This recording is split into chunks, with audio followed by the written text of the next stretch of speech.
Eu queria que você falasse mais especificamente da pesquisa que você fez. Então, dessas pessoas que são os centenários e que hoje a literatura mais atual chama de supercentenários, que são as pessoas acima de 110 anos.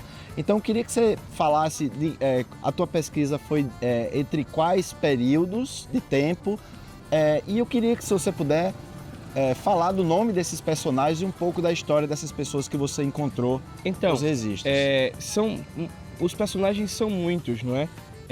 Mas o período ficou ali finalzinho do século XIX e início do século XX, né?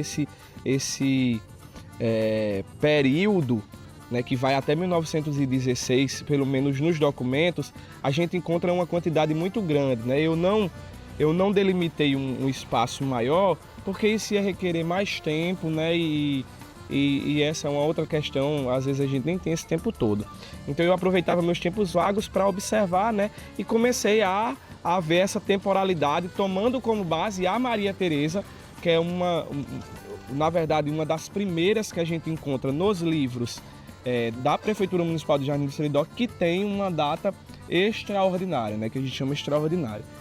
Que ela faleceu com 115 anos. Mas antes dela nós temos um outro personagem, um homem branco, que faleceu com 100 anos de idade, né? E depois desses nós temos personagens com 107, 106, 105, 102. Inclusive, dentre esses, outras mulheres descendentes de escravizados ou que tinham sido escravizadas, né? Escravas, ex-escravas angolanas e tudo mais. Então, a lista, né, de personagens é muito interessante. E aí, depois nessa pesquisa, que foi feita salvo engano, em 2017, eu atualizei esse ano, né, colocando outros personagens já depois da virada do milênio, para entender se ainda existiam, né? E a gente tem, né, a dona Natércia, que faleceu com 107, nós temos Dona Iracema Borges, que faleceu com 100 anos, Dona Maria Francelina, que faleceu com 100 anos, seu Evaristo do Bela Vista, que faleceu com 100 anos, Zé Carlos de Lima, que faleceu, salvo engano, em 2021, com 107 anos, lúcido. Há de se destacar isso, porque quando eu cheguei para conversar com seu Leopoldo, ex-combatente, homem preto, exato, não é? Quando eu cheguei para conversar com o Zé Carlos, eu disse: seu Zé Carlos, o senhor lembra de tudo?